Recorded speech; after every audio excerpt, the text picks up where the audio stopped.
crazy podcast about DC with your host E-Rock and PD. When we speak up, get your geeks up, cause you know you about to get geeked up. So sit back, relax, and get comfy. Lose your mind like Solomon Grundy and listen to a show that won't be forgotten. Coming straight out of Gotham. And hello, everyone out there in the DC universe. Welcome to another episode of Straight Outta Gotham, episode 159. We are a fandom pop culture podcast and a proud member of the Batman Podcast Network, hosted by batman-on-film.com. To check out all the other great shows associated with the network, head on over to BOF, click that podcast drop down, and see what everyone has to offer. I am a senior contributor to Batman on Film. I am Peter Arvera from the other side of the Hudson River. And as always, I have a great show for you today. We are recording on September 14th, 2024.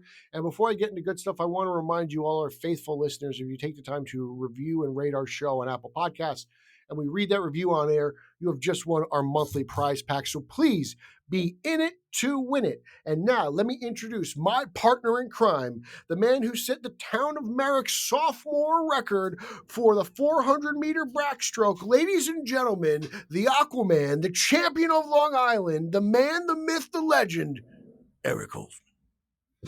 Good afternoon, Pete.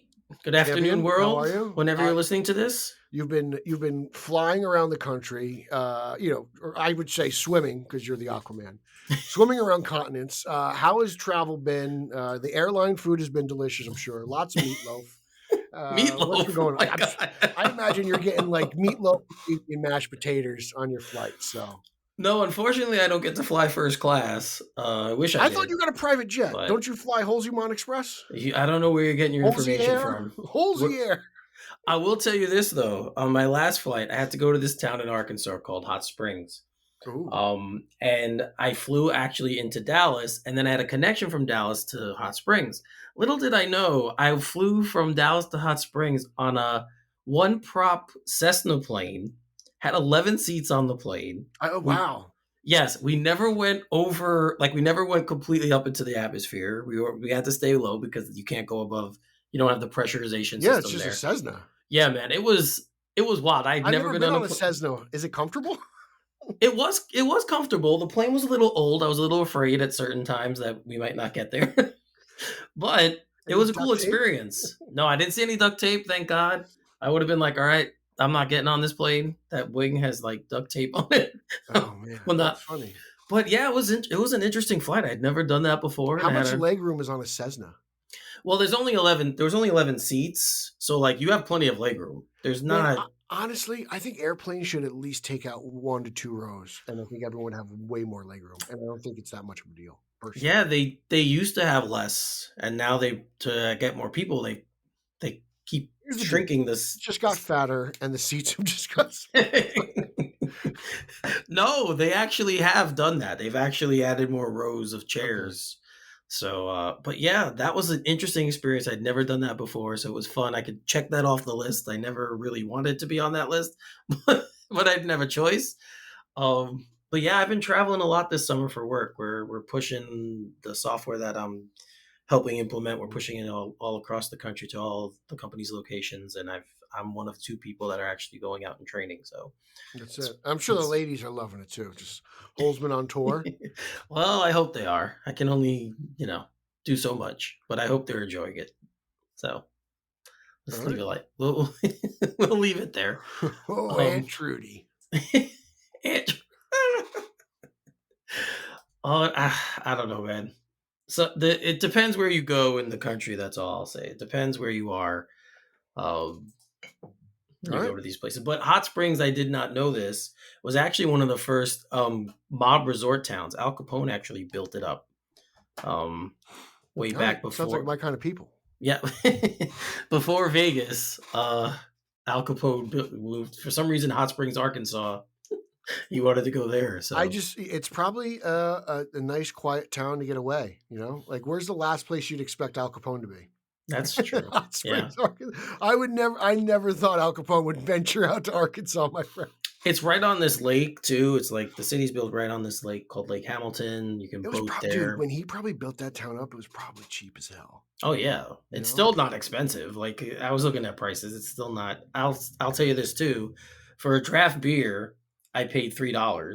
whereas That's here it would be $10 beer. 7. Yeah, Yeah. it'd be around $10. 7 here. In the city, it's 10. Yeah, $9 draft. so Easy. yeah, I mean, it definitely the cost of living is cheaper, and it was a very nice town. I'd never been there, so it was very very cool. That's one good thing about this job as well. I'm going to these places I never would have gone to before, and I'm seeing actual a different side of America Mhm. that I don't get to see. So Sounds I'd like one of these work remote jobs, and I could just pick where I live. Like I would go. Dude, I feel like I'd live in Montana with like the extremely low cost of living, and just that's it. you and Phil Jackson, you can hang out with Phil Jackson. I think Keaton owns a ranch in Montana as Yeah, well. Keaton too. I didn't know Yes. Phil Jackson lived in Montana. Yeah. There you go. Dude, they probably own. It's crazy because if you think about it, we live in an area where housing is almost unaffordable. Mm-hmm. And land is at a premium. The amount of land that those guys have for probably like a ranch house is insane.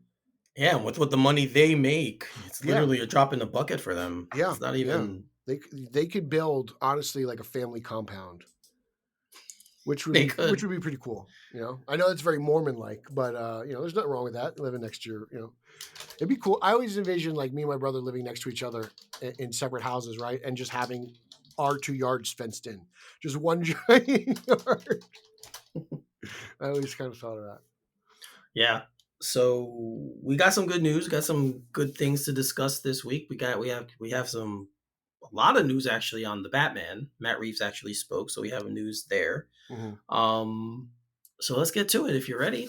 I'm ready. Let's go. All right. Diving So yeah, so fear not, people. All of you people who were worried that the Batman 2 wasn't happening. I don't these people. I don't know. I don't know what is wrong with these people, but I don't know why that was ever a concern. I don't either. But there were people out there, but fear not, Matt Reeves did speak on this. He did an interview with Collider Steve Weintraub, and this is what he said. We are finishing up the script, he means. Mattson and I are at it every day. We're getting very close. We've given big portions of it to DC already, and they've read it. They're super excited, and we want to be able to gear up early next year and shoot the movie next year. We're excited about it. We're getting close. It's very exciting. So it looks like next year we're going to get the filming of the Batman. It looks like they're almost finished with the script. So, Pete, how does this make you feel? Okay, so if you ever thought that this movie was going to get canceled, I think you're kind of an idiot. To be honest, like I don't know why people thought that this movie was going to be in trouble or thought that James Gunn's movie meant that this movie got canceled. You know, I've been calling Matt Reeves the Batman boss on Twitter for a reason. He's literally in charge of what goes on with that character. So I think it's time people actually woke up and realized that. This is great news. I'm excited that they've been working on it. I can't wait. For me, the sequel to the Batman is the Penguin, so that's right around the corner. That's part 2, as far as I'm concerned. This is part 3. But I'm ready to go. Like whenever they're done and they believe in their product, I'm ready to see it. I don't think the gap has been too long between movies. I just, you know, people get worried. I just think it's because they're spoiled and they get like 3-6 CBMs a year. And you know, there was a point in time where we didn't get any. So I think people just need to calm down and just enjoy it because after the movie comes out, you know, it's all about what can you do for me in the next 5 minutes. And you know, as of right now, I'm a happy fanboy. I don't know. Some of these guys, I just don't get them, man. I just don't get some of these fans. I think they complain about nothing, to be honest with you. I never understood that either. I never understood why people were thinking this movie wasn't going to happen. Because we weren't getting any news about it and because, you know, it got pushed back originally. I think honestly, it's just some fans just want a different version of the character, and the Batman didn't fit what they think Batman is or what they want Batman to be. To be honest with you, I think that's what it is. Maybe it's the style of the movie, but again, the movie was critically received well, financially well. Yeah. If you're going to call yourself a fan of movies and a fan of this genre, and you think the Batman was in trouble, I think you need to reevaluate your thought process. I'm just being honest. Like, it's not common sense. Well, that's just it. Like, if you're a movie does well, and especially in this kind of a with this kind of an IP, they're gonna make a Hmm. sequel. I mean, that's just how it works because for all intents and purposes, these things are pretty much cash cows, no matter or I they're mean, yeah, supposed to be look cash at cows. BVS. I mean, BVS So not critically well received, made a ton of money, and it then no did. one showed up for the sequel because Yeah. they didn't like BVS. So even though that movie made enough money to get a sequel made, it's still just again the reception. It has to be received well. Like people go out to see things, and Yes. then movies have legs because of repeat viewings, and BVS just didn't really have that outside of me. I think I did see it twice. Because I mean, I'll say this: after my first viewing of it, I really did like the Batman stuff, which a lot of people are like, "Why?" I'm like, "Well, it was just different. I hadn't seen that kind of a Batman on screen, the more brutal version of the Right, character." right, yeah, Which, no, right? definitely. So it was cool to see that. I love the Dark Knight Returns. This was a loosely based on the Dark Knight Returns in a lot of sense. So I'd love that was another thing, and I just kind of wanted to see it again to kind of verify what I thought. I was one of the few people I think as well who liked Jesse Eisenberg's take on Yeah, I Lex, thought it was fine. It uh, didn't bother me. right? So it was over time that the movie kind of soured for me, and I kind of started to realize the shortcomings in it. Hmm. But again, I mean, if it's on, I'll watch it. It's not like I turn it off. Yeah, Um, but it's just, again, like they've got to, they both have to hit. Like you just can't, right. because again, it may make a lot of money. A movie may make a lot of money, but if people don't like it, why would they go see the sequel to a movie they didn't like? You're right. It's very true. I mean, that's essentially the truth. When movies, if the first movie doesn't do well, it won't get greenlit for a second. You know? So, and like I said, with a character like Batman, all the first movie needs to do is do marginally well. I mean, Batman Begins is a perfect example. That movie didn't do great until DVD sales Yeah. and Which is the old right, Hollywood model. Like again, like right, even a movie on a lesser scale, like just say that this rings true is Harold and Kumar did not set the box office on fire. I know it's a right. small budget stoner comedy, but that movie had insane DVD sales, and now it's got two sequels. Yeah, So that's kind of what used to drive these things. Again, Batman. We got the Dark Knight because Batman Begins sold well on DVD. It yep, had good word of mouth. People liked it. They didn't go, and that's what caused it because that movie was critically well received, did okay financially in the theater, but the yeah, DVD sales skyrocketed that movie up to the point where like, okay, people dig this. We can go ahead with the sequel. So yeah. So don't worry, guys, it's coming. It looks like we're going to start filming next year. Looks like the script is almost completed. As Pete said, we're getting the Penguin, which technically is the sequel to the Batman because it picks up right where the movie leaves off. So we're getting that. So there's plenty of material to tide you guys over until we can finally get the Batman Part 2, which it is called the Batman Part 2, folks. There's no other fancy name.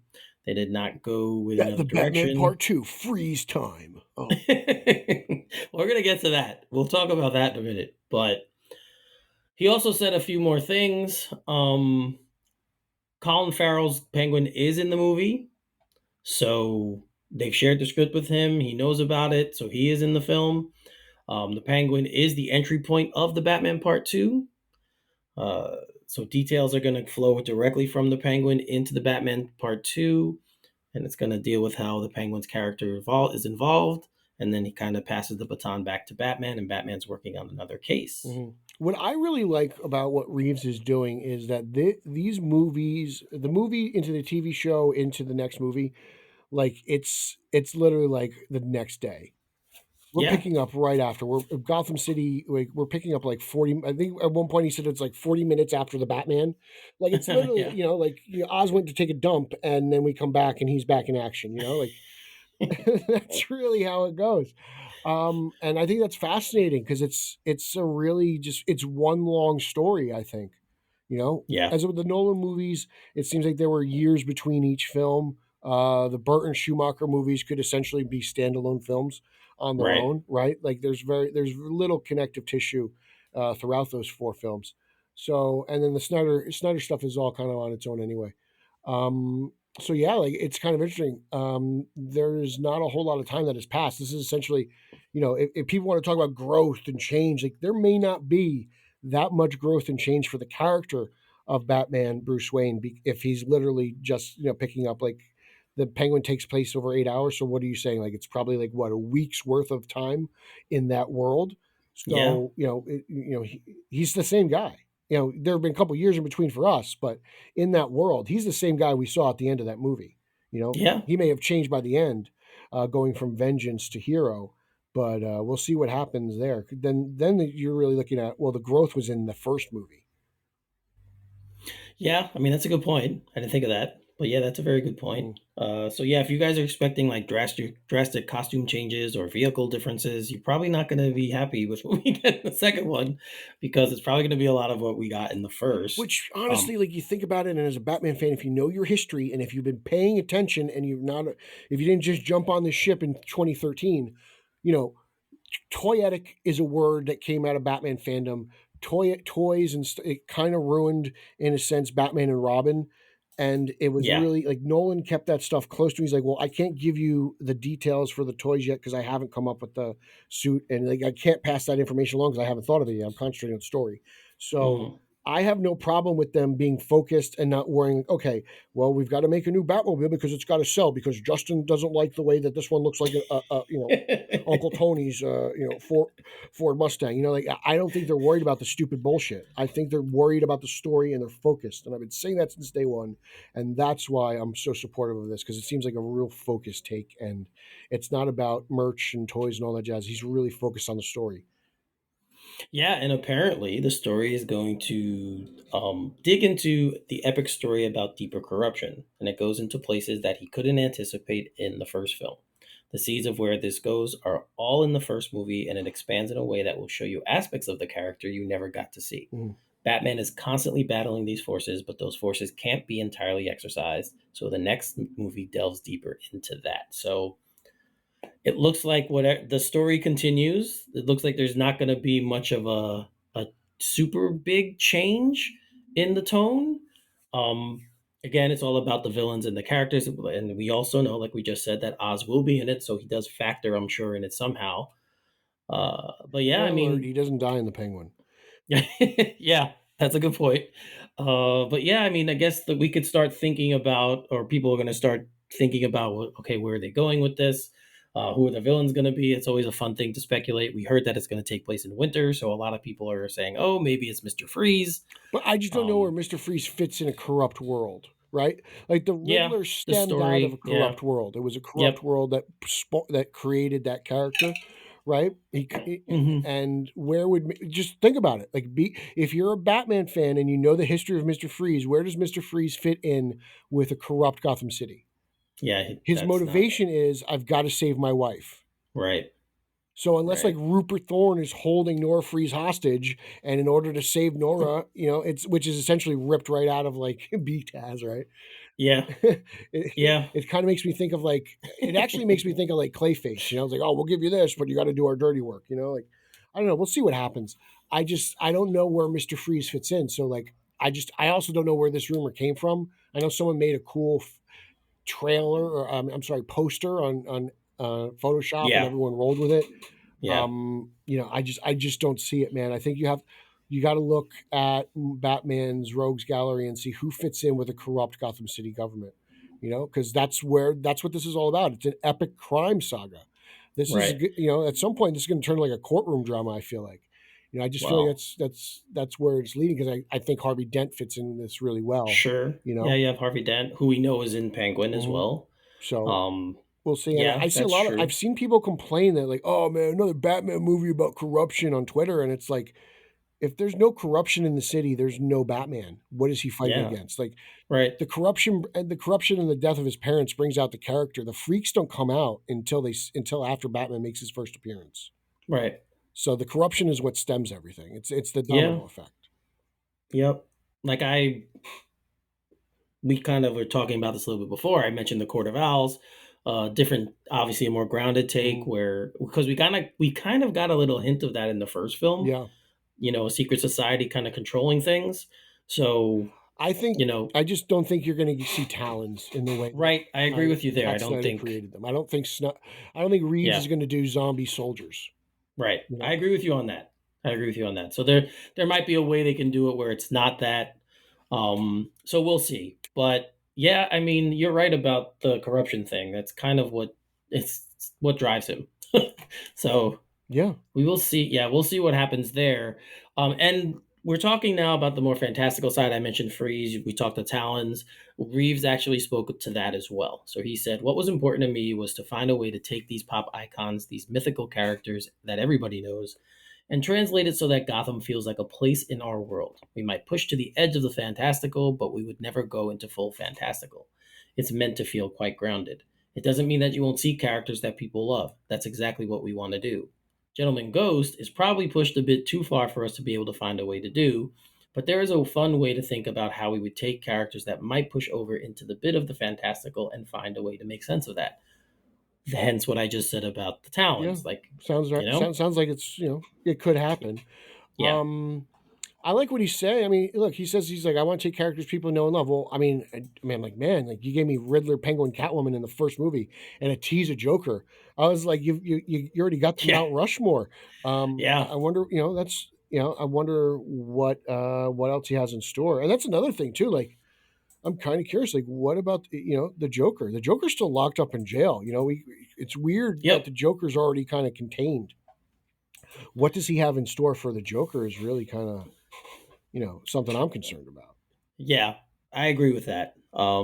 We again that was extra footage that they didn't put in the film, but we all got a chance to see it. They didn't let So us see it for nothing. do you count that as part of the movie? Or are you one of the guys who's like, well, I didn't see it in the theatrical release. It's not really canon. Like, where do you stand on that? I mean, it wasn't in the theatrical release, but it was in the media with the the digital release and Mhm. then Yeah, the but it's like a Blu-ray. deleted scene. Like, do you count a delete? So It's a deleted scene. So, is a deleted scene part of the movie? It's an interesting kind of it's like fun fair. topic to talk about. It's fair. It's a fair Because if you say comment. no, then we haven't seen the Joker yet, right? Well, we got a taste of him because he talks to the Riddler at the end. Oh, that's So right. Okay, so we do. Okay. Yeah, you're we right. got a taste of that. So we know he's there, even though they don't tell you it's him. But you don't have to be a rocket scientist to figure out figure out who it is. Mhm. So yeah, so we know he's there, and then obviously the extra footage we got confirmed that it was the Joker. So yeah, it's a good point. You know he's going to figure in prominently in one of these films, probably the third one if I had to guess, which I kind of like. Um, so we'll see. But yeah, I mean, this is the world that he's building, guys. This is the world that we're getting from Matt Reeves. I know a lot of people like say it's just like Nolan. Well, those movies did well. So what's the problem? What's the problem, Yeah, right? Like, these movies are like Nolan. They're successful and everyone likes them. Like, okay, all right, yeah, geez, I didn't know. So you want movies that make money and suck? Got it. Okay, cool. You want movies that nobody likes and that divides the fandom for 5 years? Got okay, cool. So yeah, you just want to argue with each other. I was saying, like, fans sometimes are stupid, man. They just are. I'm sorry. yep. You know? No, I mean they are, and And we've I'm been looking at exposed like to think it. about like villains that would fit in with this movie. Like I'm thinking like Daggett, Rupert Thorne, dude. Even Scarface. Like Yep, I think Scarface would be a cool villain for Matt Reeves to tackle, and it's not really that far off, is it? Like Scarface is kind of like Two Face in a way, multiple personality, right? yep. And mafioso type. So I could see Scarface fitting in this world. I think it's a little far fetched even for Matt Reeves, but I think he could do it. Like you got to think like that, And everyone got all freaked out. What do you Clayface isn't going to be Matt Hagen in a giant pile of mud? I was like, well, he hasn't always been that way. Like Yeah. I look. I love Matt Hagen and Ron Perlman's take on Clayface and BTAS. Like that's my Mhm. jam. I'm all defending it, but I'm like, there's no way Matt Reeves is doing that. No. I mean, you kind of have to think about what Nolan did with Scarecrow, right? Like how he portrayed Scarecrow. That was I think it's the Roz smart, portrayal. right? The Ross Because portrayal too. Yes. he talked there was the hints about immortality in Roz and living Yep. forever, and then you get the vision in the third film, Yep. and you're kind of like, oh, okay, I see what you did there. And I'm sure people like Justin be like, that's not real. He's got to have Lazarus Pit, and there's got to be Charlie and all this stuff. She can't die in the plane. Like Justin will freak out about that. But I was like, okay, well, sorry, it's also really well received, made $1 billion. No, You that know, was that was the through line through all three films, right? That scepter yeah, of Roz being there was a through line through all three films. I do focused you filmmaker, focus. right. It's just a point that you can do those characters in a way where it would fit into this world. Now, how does he want to go about that? We'll have to wait and see, but it can be done. So guys, don't worry about it. We're going. Obviously, we know we're getting Brave and the Bold eventually. We're gonna get a Batman in a world where he has aliens and Superman and all these other great things that the DC universe has given Yeah, us just with the ride this Batman out, man. character. Just ride it out and enjoy it. Yep, No we're gonna big get deal. it. So have a little bit of patience. That's coming because I tweeted this out. I'm kind of waiting for that character to be done well, that version of Batman to be done well. So I'm waiting for it too. Yeah, But I do love this one. I think I do people love just this one. need to kind of forgive and forget. Like the fantastical Batman didn't work, and I think you just kind of need to cleanse the palate and move forward. I think that's it. And then if when this run is done, then give it another shot. That's all I'm saying. Just Yep, let's enjoy this Batman saga. It'll end. It has an ending. It's not going to go on forever. So we know definitely. that. So don't worry about that. It's also not going to get canceled. So don't be stupid. And just ride it out, and it'll wait. And on the other side is your fantastical Batman with the whole DC universe. So Yes. you're going to So get it. It's coming. Just be patient. yes, and speaking of that universe, and speaking of passing and moving on, Josh Brolin decided to pass on the role of Hal Jordan in HBO's Lantern show. So we know that there are other actors that have been rumored. We've heard Ewan McGregor, we've heard Matthew McConaughey, John Hamm recently was thrown out there as well. So all of those actors would be good, but Josh Brolin said no. So Yeah, I don't. I'm wondering if Brolin has an issue with like DC movies post Jonah Hex. This is like the second movie he's turned down. He's done a yeah, ton of Marvel movies. He did a Fox Marvel movie. He's been Thanos. He's been Cable. So he's not. He doesn't hate the genre. But no. I think Jonah Hex put a bad taste in his mouth, and maybe he's just kind of like nah. He's like I need. It might be one of those things where he's like I need you guys to prove yourself before I come work for you again. Yeah, I mean, an actor of his stature, probably yes. You don't want to be thrown into a terrible film. And right now, as we've been talking about, the I guess the feelings around DC aren't the greatest. So you don't want to attach your name to something. The other way to look at it is maybe you do, and you want to help lift it back up to prominence. I guess it just depends on the type of actor you are or the type Hmm. of person you are. But we already know that this specific show has a lot of heavy hitters already. You have Chris Mundy, who did Ozark. You have Damon Lindelof, who did Watchmen on HBO. He also did The Leftovers. Tom King is as a writer on it. So there's a lot of really powerful people pushing this. So you can tell they're shooting for the stars and going for literally they're shooting for stars for the casting choices. So there's a lot. I think there's a lot riding on this show as well. I think so. I look if this show is not well received, I don't think you'll ever see anything Green Lantern again. I Yeah, think they've been terrified of Green Lantern since yeah, that movie came out, and it doesn't help because no one can forget it because Ryan Reynolds made it a point in his Deadpool movie, and Deadpool's yes, been such a huge success, and people talk about redemption. Affleck got redemption, Reynolds got redemption. Like it's it's kind of a thing that's been discussed. So I don't think anyone's forgotten about Green Lantern, and I think Warner Brothers and DC have noted that. I think there's as much there's a lot of pressure on Superman, but I think there's as much pressure on Green Lantern just because if this doesn't work out, you may never see the character again. You know? such a cool character too. So Well, I it's really want. various characters. It's just a whole Yeah, interesting concept. yep. So I'm really really looking forward to the show when eventually it does come out.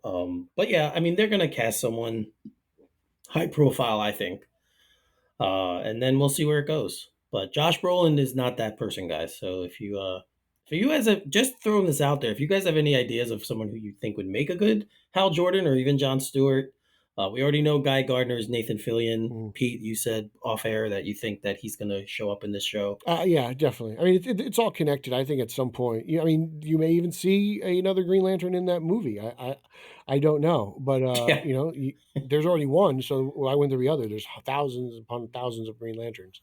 right. But yeah, like I totally expect Nathan Fillion to pop up as Guy Gardner in that television show if it airs. Yeah.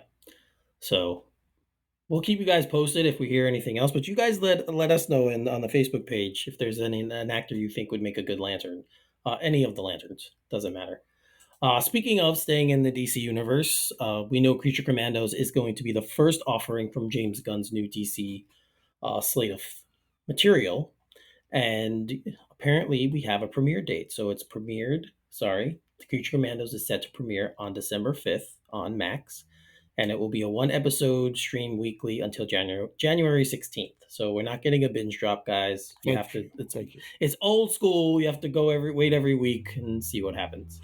Reminds me of Tuesdays waiting for the Flash.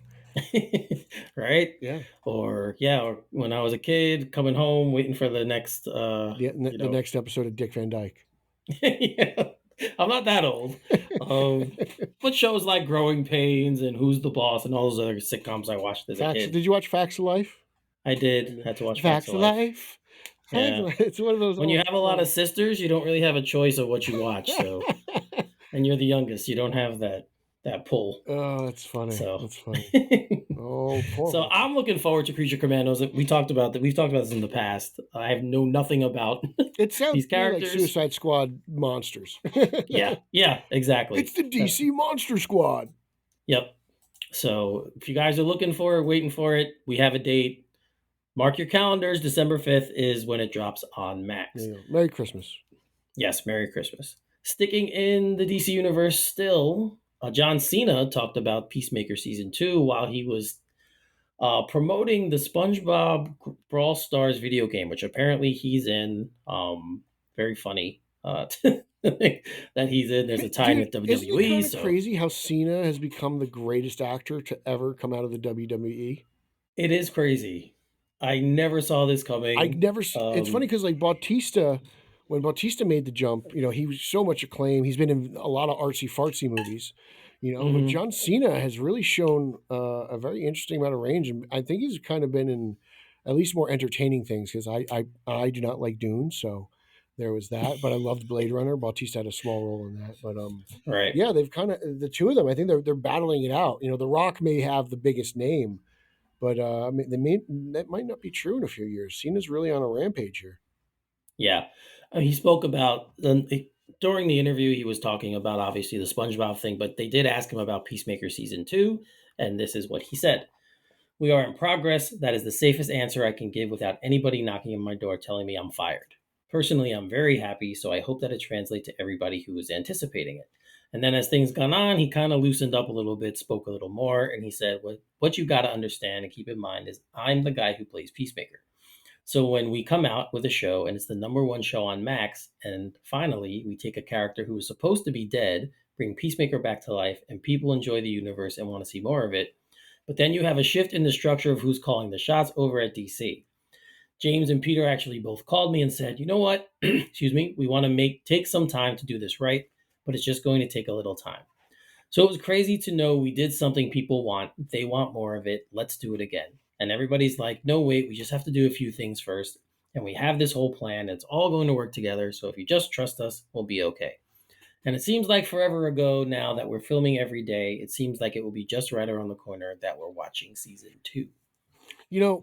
Peacemaker has been on such an interesting journey as a character. Yes. Originally, I believe that scene where he was resuscitated or he came back to life in the hospital was a reshoot. Yes. So it's great because it's like he's in that whole movie. He's such a douchebag. Yes, like you literally can't stand him.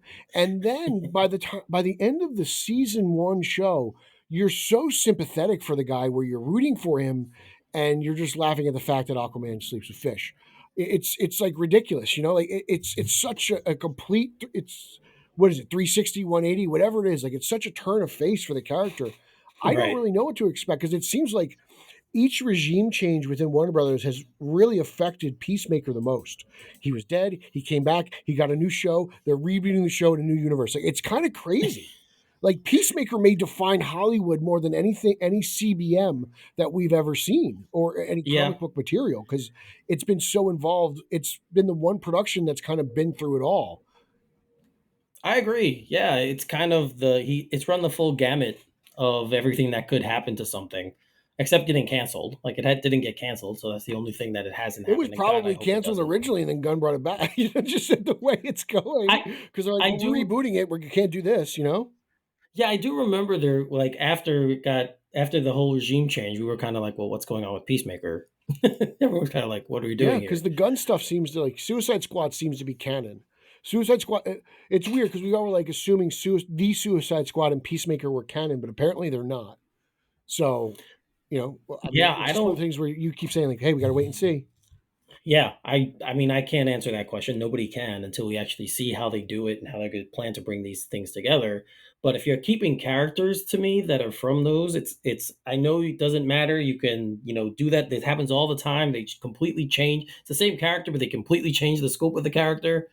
Um, but it's gonna be to me, this might be hard to do that. So we'll see what's going on. Obviously, we know we're also getting the Waller show, the Amanda Waller Mhm. show is coming out with Viola Davis.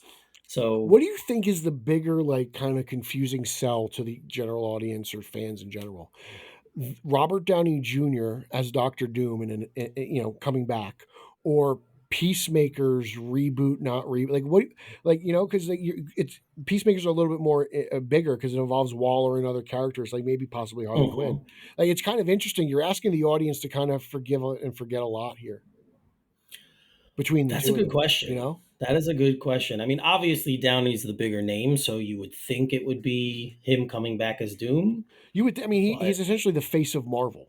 yeah, I You mean, know. you're right. He is the face of Marvel. So him coming back after he played an iconic character who essentially saved the universe, and then now he's playing this terrible villain, Yeah. and we don't know what's going on and how they're linking that They're together kind or of doing it. similar. Like Peacemaker, we don't know what's going on. It's not a Yeah, reboot. It's not the same universe. Like, where is it? Like, we got a lot of yeah, questions. that's true.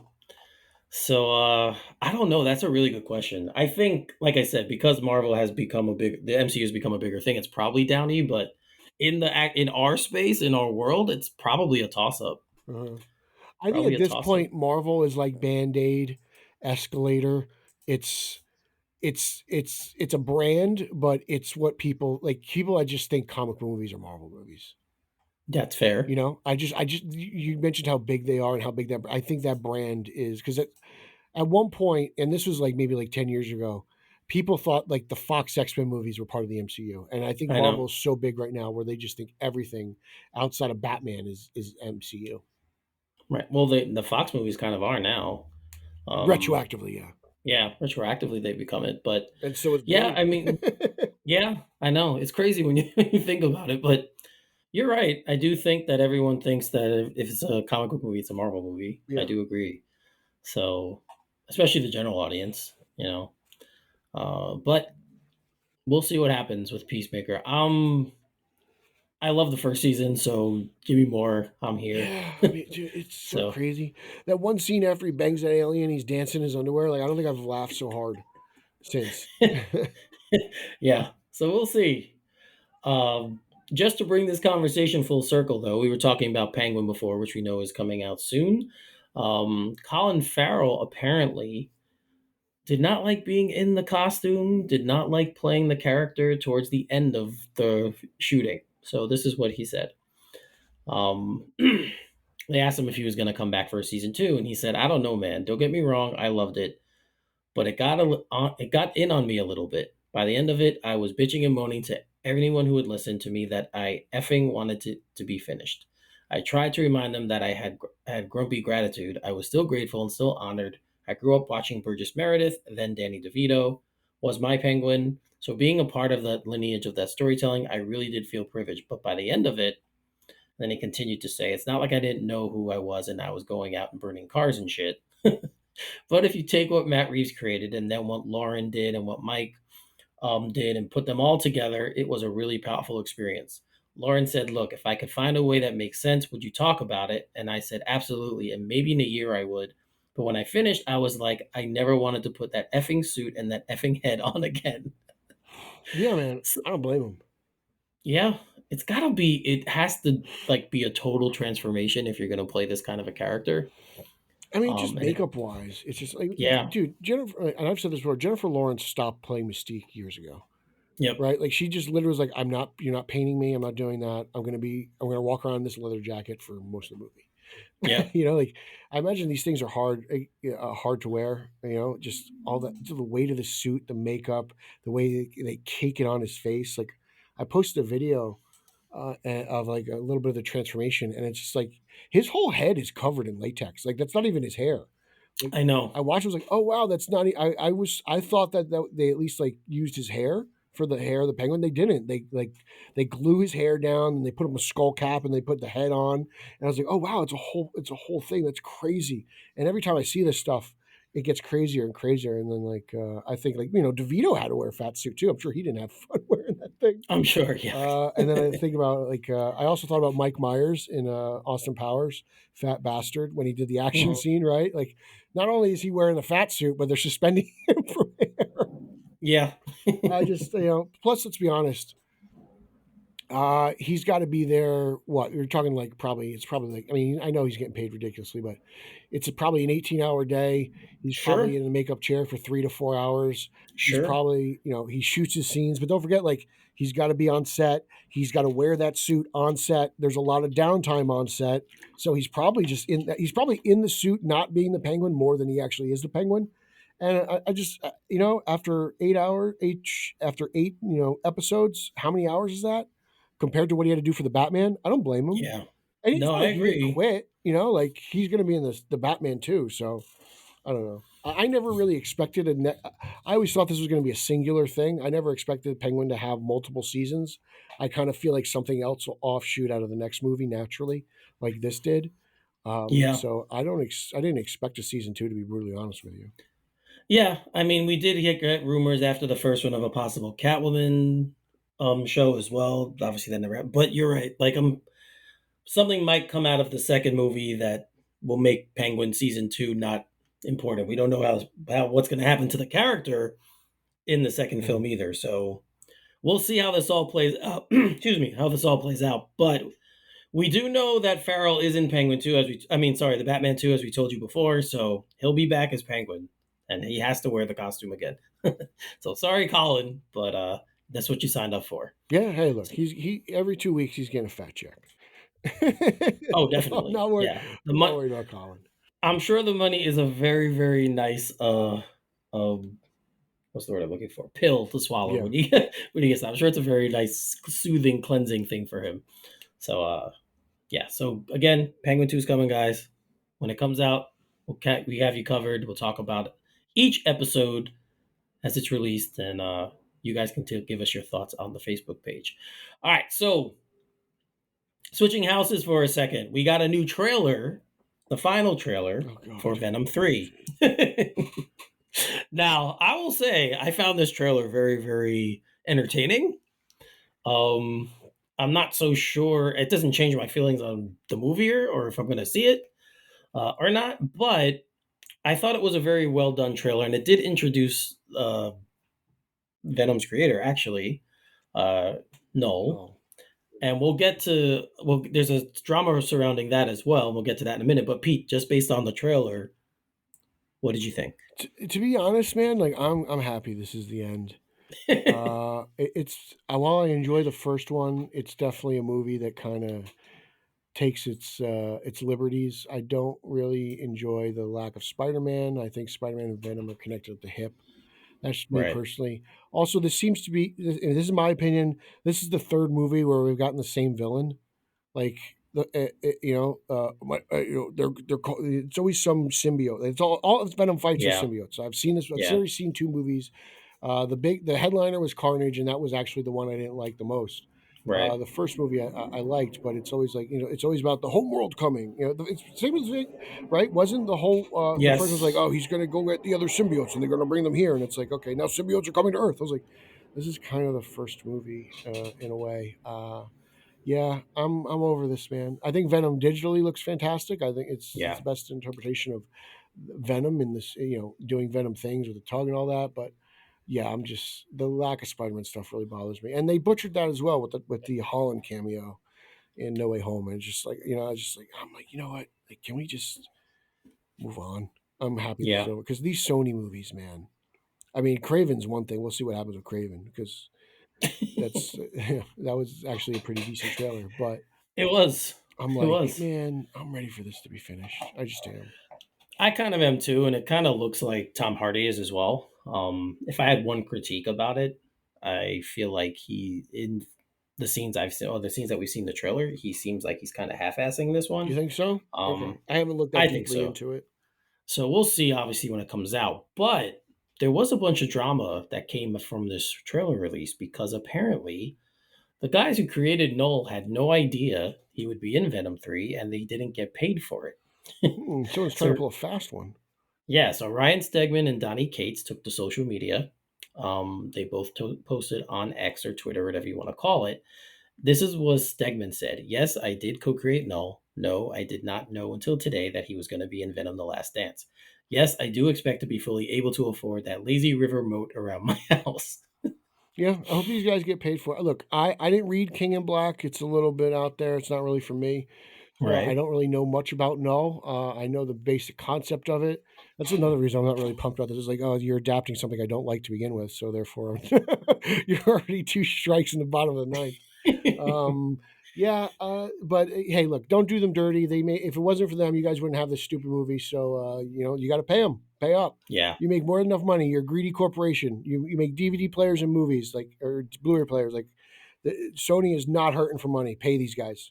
They earned it. That's the thing. Like, I don't know how that even happens. Like, how do you get to do a character? I guess I know they own the character, but how do you not tell the creators of the character that you're using him Yeah. in a movie? That's it. It go. You're right. It goes in line with how Sony seems to handle all of the Spider-Man characters and the IP, the Spider-Man IP. But Donnie Cates actually tweeted out a picture of the word money, but it's Venom backwards. Yes.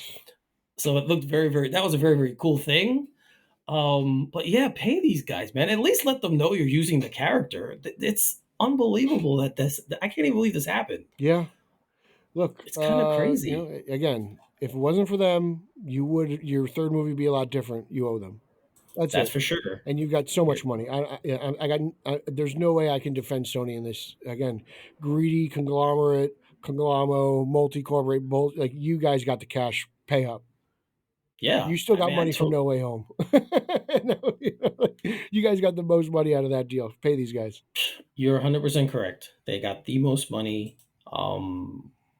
Yeah, pay them. They just pay the guys. It's ridiculous that we're even having I this hope they take them to conversation. court and they sue the hell out of them. Me too. I hope if they don't come to an agreement, and I would hate that they would even have to go to court. But Mostly because I think that'll cost Sony more money than if they just didn't pay yeah. them outright. It's just So, all right, sticking in Marvel, sticking in the Marvel universe, we know that the Vision series is coming, and we have a new casting. So Todd Stashwick joins Paul Bettany mhm. in the Marvel series. We also know that James Spader is reprising his role as Ultron, and Stashwick in this film will play an assassin who is on the trail of the android and the technology he possesses. So this guy was in Picard. I am not a Star Trek fan, or not a big Star Trek fan, so I've never seen Picard. Pete, you're more of a Star Trek guy. Do you know this guy? I have no idea who this guy is. I don't have enough time to watch Star Trek, to be honest with you. To be honest, I was not really looking forward to this Vision series until the announcement of Spader and Ultron. Right, Age of Ultron is my favorite Avengers movie. I think Spader right. is one of the greatest villains of all time in Ultron. I think he's a wonderful villain. I That agree. voice is just mesmerizing to me. His Ultron voice is absolutely fantastic, and I cannot watch The Office and not hear Ultron anymore. It's tough for me when Spader appears on The Office. I'm like, that's Ultron fucking with Michael Scott. That's crazy. Um, but yeah, I'll tune in for Ultron, see where he goes, because WandaVision left a bad taste in my mouth. It didn't ruin Multiverse of Madness for me, but I was happy to see Wanda get crushed by a giant rock. Spoiler alert. And we'll see what happens. I just, I don't know if we'll see White Vision or what, but I'll tune in for Spader, and we'll see how long I stick around. Yeah, I mean, I wasn't really that interested in it either, but the more I'm starting to hear about it, I'm kind of warming up to it. I do like the character, and I did not think they handled the character well in the Avengers films. So I like what we got in WandaVision. I thought it was a nice redemption for him. So I'm going to be interesting to see how they do this story and how they go forward with it. I don't know this actor, but I like kind of what he is tasked to do Mhm. in the show from what we know. So we'll see what this show is and how it plays out. But I'm more interested in it than I ever was, so I'm looking forward to see exactly what we get from the Vision series. I'm more interested if we're just talking if we're going to compare TV shows. I have interest in just from this show alone. I'm going Penguin, Commandos, and then Vision is probably a distant third. Sure. Yep. And you have no interest in Agatha, right? Oh no, dude! Oh, dude, I'd smash. No, all interested in Agatha. You kidding me? Kathy, come here, baby. You're a smoke show. I saw when I was in the terminal the other day, like they have a walkway between the area, and then they were showing the trailer on the sidewall of the terminal of Agatha Explains All. So they are pushing this thing pretty strong. But She was a popular character coming out of WandaVision. I feel like she kind of stole the show there. She was, and she's fantastic as an actress, and so I'm gonna give it a shot. It's coming out now around Halloween, right? So kind of have the little the witch feel with Halloween. It's kind of a right time for it. Dude, I got a feeling Lauer's gonna love this. I feel like this is like right up his alley. It's like Hocus Pocus comic books. Maybe he might. It does look to be that kind of a show. So she's trying to get her powers back. Dude, I know they get that. Sarah Jessica Parker in the show. I am like all for it, bro. Yeah, let's make that connection. It's all connected. Yeah. Let's make that connection.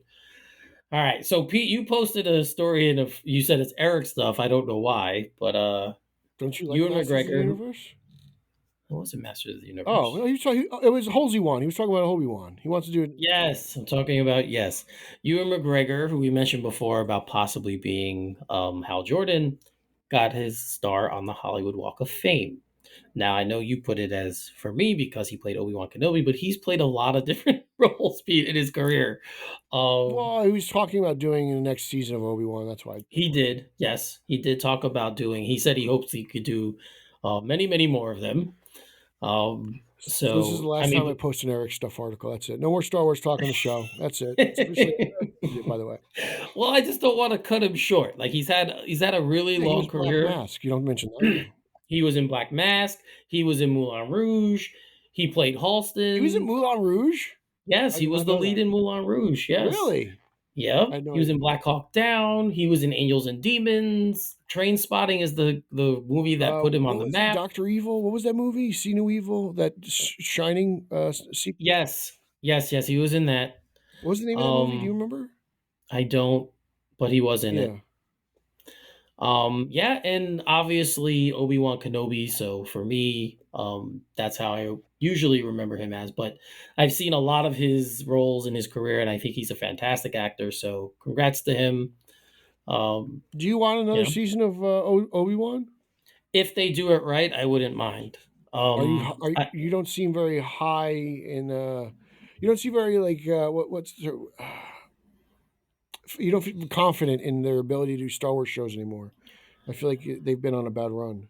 I feel like they're not giving them enough time to do the shows. Like Andor had plenty of episodes, and that's why it was so well done, and I really, really like it. But these other shows that they've done, been like 6 episodes, 8 episodes, 9 episodes, and there needs to be more time to breathe. Obi-Wan 6 you can get away with because we know the character, we've known him for a long time. Yes, they brought Darth Vader back, fun, all that stuff was fun. But when they do something like The Acolyte, which is brand new, we didn't know anything about any of these characters, and you give me this 9-episode season where everything is rushed because you have to get to the end point, you have to finish it. It just cheapens the material. So, is your issue with Filoni? Has the shine worn off of Filoni yet? I don't know if he's the one making the call on the episode, how many episodes something gets. I did like Ahsoka. He did Ahsoka. That was his show. I did like it. So I didn't have a problem with that show. But some of the other ones, I feel like they're just not given enough time to breathe. And you need to make them a little bit longer. Okay. So that's all. That's my only complaint. If they want to do another Obi-Wan, yes, I would be fine with it. But give me more than 6 episodes. Give me like a full 12-episode season where we have some time to actually learn about what you're doing, and not everything has to happen because it has to happen to get to the end. That's what I feel like a lot of the shows have been. So, all right, there you go. That's your Alderaan update with correspondent Eric Holton. Yes, and we got another trailer, a little bit of a teaser trailer for the Wolf Man movie coming out. Now, I know everyone freaked out when they did that kind of little promotional thing with that guy in that suit, and they're like, "That can't be the Wolfman. Can't be Dude, what it looks like." I hate to do this, but I was even a little concerned. I was like, that kind of looks like email or what's his name at the end of RoboCop when he gets all the toxic waste. Like it just looks like a melted mud putty. Yes, I agreed. When I saw that too, I was kind of like, "Well, they kind of have a point on this one. That kind of looks pathetic." But the trailer, we don't get to see a fully formed one, but it kind of seems like, fear not, people. I don't think that's what we're getting as the character. So, what do you think of the teaser? I thought it was I fantastic, thought by the the way. teaser was good, but to go back to the Wolfman, I don't know if we're ever actually going to get, based on this trailer, a clean enough look to judge the Wolfman in the film. I imagine it's going to be very Maybe. dark, right? A lot of shadows, so we may not actually get a full sense of what the character is. And it seems to be like when they do shoot the Wolfman, it looks like it's almost POV from either his Yeah. point of view or the victims. Um, so, and again, with the shadows and the darkness, you may never actually see. Again, like when they showed off that costume, it was in the daylight. You know, it was out there, so you really got to see everything in all its glory, flaws and all. So, but again, like when does a guy turn into a werewolf? Well, and when the moon is Yeah. At fully nighttime. up, so it's at night, Yeah. so it's probably dark. Like it probably looks better in the film. Maybe that's phase one of transformation. I don't know, but this, hey, look, I love Lon Chaney Jr.'s take. I know he kind of looks at some points it's more of a teddy bear with fangs, but like to me that works. Like I don't mind that. Like I didn't mind the Wolfman they did with oh man, what was his name? Was it what's his name? Oh man, Benicio del Toro was his name. I can't pronounce that. Yes. When Jack Nicholson played him, No, that was different. That was Michelle that Pfeiffer. was That was Wolf. Wolf. But they Yeah, that did was a more Wolf. traditional Yeah. one. I think Anthony Hopkins was in it as well. Okay. I didn't mind that one. That one was I thought pretty cool. I just I'm dying to get some Universal monsters back. Yeah, The Invisible Man with Aldous Hodge was cool. A that little was bit less good. traditional than what I would have wanted, but still a very good movie, very phenomenal. I would have loved to see what that Johnny Depp Invisible Man movie would have been like because I know that was an entirely different film, I know. as well as most of that dark universe stuff that never happened. Another shared universe that failed. And I'm dying to get Frankenstein back, man. I want to see a real solid Universal monster Frankenstein. I don't need to see another Mary Shelley version or anything like that. I just, even what they did with Van Helsing with Hugh Jackman years ago was a weird take, but I do like that movie. But yeah, I hope this does well because I want Frankenstein. I want the big guy. Yeah, I mean that's the plan, right? They are planning on doing all the monsters again. So yeah, Yeah, I I mean, hey, look, mean, they tried with the Mummy that failed, and then yeah, they did. that rebooted everything, and that led to the Invisible Man, which is essentially a standalone film. Like it just, you know. It was fantastic. Oh, I I did loved it. love I that loved it. movie. I Yeah. would have preferred a little bit more of a traditional one, but I get what they did. I got no problem with it. It was good. I mean, I really liked that movie. It was very creepy. I wish I could live in that house. That house is phenomenal. It was, yes, that was It's a like, really oh nice my house. god, like how do you have money? Where do you get money to Yeah. buy that house? Huh. OnlyFans? Is that how you got that house on the lake? Not me. But yeah, no, I want Frankenstein. That's if all this is leading to Frankenstein. I really hope it's a good one. But yeah, I'm rooting for Yeah, this, man. I am. Frankenstein's hard to do, I think. I don't think so. You'd have to really modernize it. Um Not that I don't want it. I'd love to see it. We haven't had like You know an what? I attempt at wouldn't the even. character in such I a long wouldn't mind a time. period piece Frankenstein movie. I think that's where it probably fits best. Yeah, maybe. But still, I think you have to make it believable to today's audience. That's what I say when I say you have to modernize it. It doesn't have to be a modern story, but you have to make the story believable. They kind of, I mean, I don't know. what's the movie? Poor Things is kind of a Frankenstein type movie. Mm, It's obviously she's female and it's not that story at all, but that's the same kind of a deal. You have a doctor who creates this woman out of this woman who passed away, and then he creates her, brings her back to life, and she becomes a person again. It's the same type of story. right. So, but yeah, I mean that movie worked, it did very well, critically acclaimed. Um, so we'll see. But as far as Wolfman goes, I like what I've seen. It's very much a horror movie, so I like that. Anytime little kids are, horror, those are staples, right? Little kids are horror movies. The little girl who plays the daughter is very, very cute. So, you have all the elements there. So let's just see what the movie is. And yeah, I don't think people should freak out about what he's going to look like. Like you said, we might not even see him, but if we do, I'm pretty sure it's going to be better than that promotional thing that they did. Yeah, I was like, man, that doesn't even look like a wolf. It looked like the cavemen from the Geico commercials, Yeah, just okay. like you know. That's what I saw. But yeah, so we gotta. I do like that we're getting the character though. I am happy we're getting a Yeah, Wolfman movie. I'm excited. So let's wait and see what happens there. I think we're at the end of the rope now. Oh, really quickly, Beetlejuice. We both saw Beetlejuice. Yes, Beetlejuice, Beetlejuice. So, what did you think? I'll start with you. Man, I loved it. I thought it was Yeah. great. I thought it's a wonderful little sequel there to the first movie. I love Winona Ryder. She was one of my first crushes growing up. So always, we were Winona Ryder and Christina Ricci will always have a place in my heart. I love creepy little goth girls. They were. Jenny Ortega was great. Catherine O'Hara was great. I thought they did a wonderful job. Uh, Dancing around what's his name? Once his name's history and his absence in the film. Essentially, if you want to Yep. call it that. I thought that was fantastic. I kind of missed Otho a little bit. I don't know if he's got a checkered past, to be honest with you, but I thought all the additions were great. The twist with the zombie boyfriend, the ghost boyfriend, was cool. I should have saw that Yes. coming. And again, Keaton is just absolutely a blast. Say what you want about the Flash. Happy to have him back as Batman and Beetlejuice at least once more. It doesn't sound like we'll get another Beetlejuice after this one. I'm totally content with that. I would love to get another Edward Scissorhands. That would be wonderful. Fingers crossed. But Beetlejuice was great. It hit all the notes, all that wonderful ghoulishness. I'd be honest, I didn't even miss the Maitlands. I actually missed Otho more than the Maitlands. Yeah. And again, Alec Baldwin, he's a bit of a lightning rod right now, so I could get it. Yeah. Also, like I thought they asked what's her name who played the wife, and she brought up a really good point. She goes, the ghosts are supposed to never age. She's like, I've aged. It's going to be very hard for me to pull off that role again. And Yeah. I thought that was funny. She didn't want to go through the old Robert De Niro Irishman de aging process, which was fine. Right. And because the movie doesn't use a whole lot of special effects anyway, it's very practical. It fits in line with the first one really well. I like the progression. I like the little origin of Beetlejuice we got, and I just had a blast with it. I had a lot of fun. I actually took my mom to see it because, obviously I've seen Beetlejuice because of her. That was, one of her Right. influences. And she enjoyed it and we had a blast. And it was kind of like, the old days. It was like, you're being a little kid, your mom takes you to the movies. It was, it's kind of, just paying it back. Yes. The Danny DeVito Yeah, that was cool. It was cameo. cool to see DeVito in Right. there. Yep. I agree with you. I think the movie is a mess, and I don't I don't think it works as a film, but I loved it. I really had a great time watching it.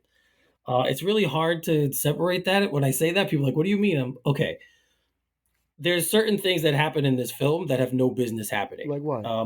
Well, for example, Monica Bellucci's character, what purpose does she really serve? Right? Okay. Yeah.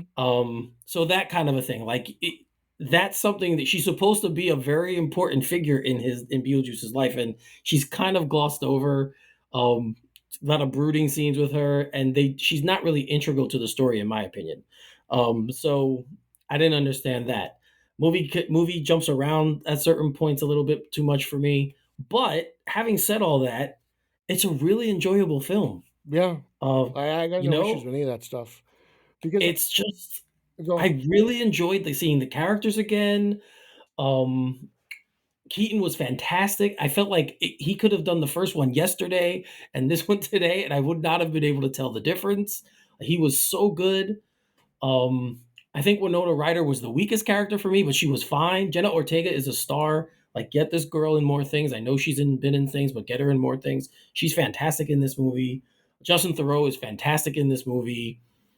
Catherine O'Hara, like the performances are so strong and the cast is so good. It just made me forget all the other stuff.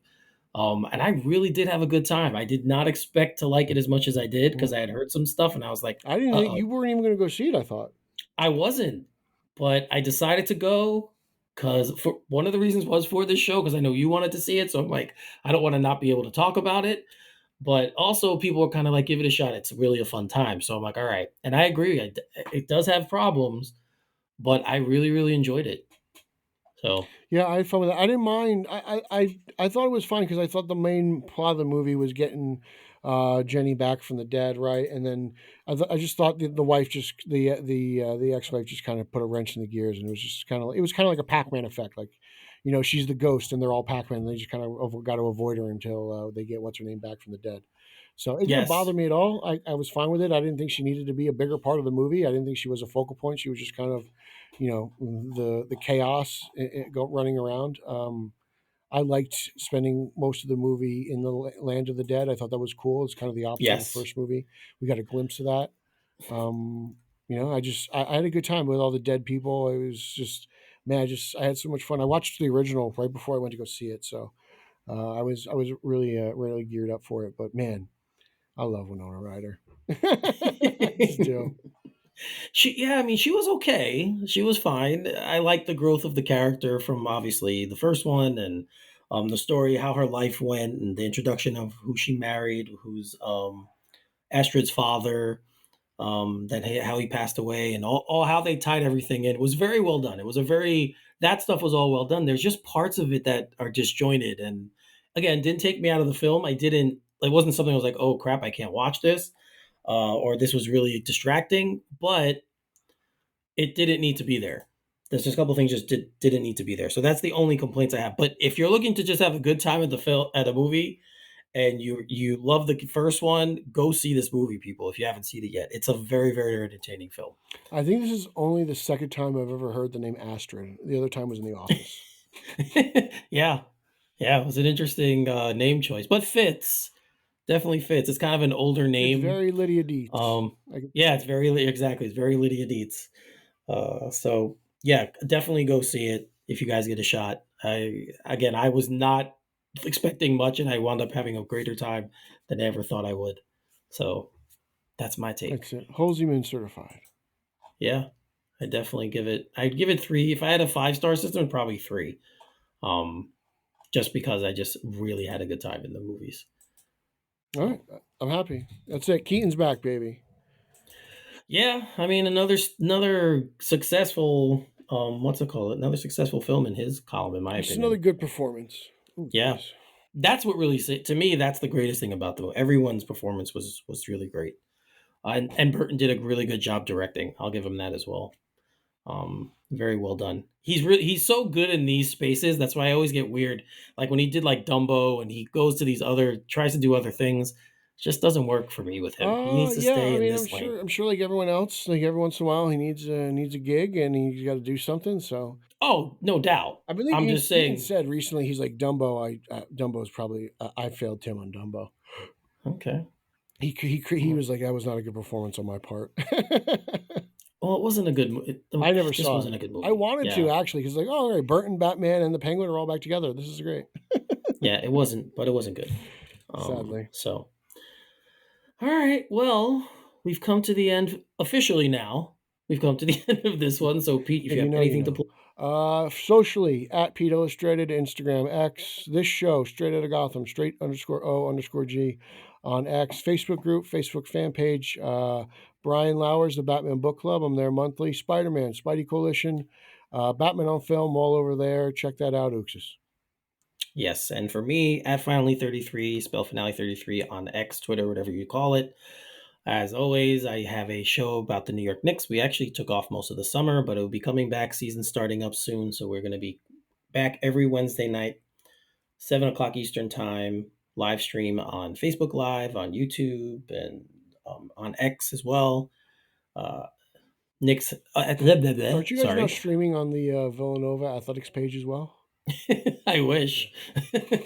But at all underscore Nick underscore up on X for that handle, and the show is called All Nicked Up. Again, you can find us anywhere: Facebook, YouTube, X. Just search for All Nicked Up, and you will get a chance to watch me again, or watch me because you hear me, but you get to watch me and my two co-hosts. We have a good time talking basketball, especially the New York Knicks. Speaking of watching, So did you happen to watch Instagram and see Shannon Sharp?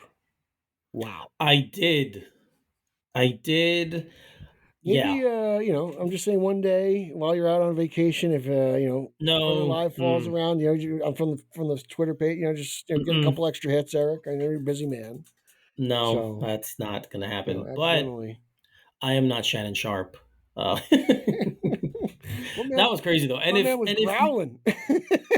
And if you listen to the podcast he does with Chad Ochocinco afterwards, and you hear the stuff that Ochocinco says to him, dude, listen to that. It's hysterical. Yeah, it's a good podcast. Hopefully, people listen to yeah. us one day like they listen to Shay Shay. Yes. Oh, Chloe Shay. Yeah. Yeah, that's what I'm saying. We need that accidental Instagram live. Well, you can get to work. Oh, jeez. No one wants to see that. It's like Chris Farley on Chippendales.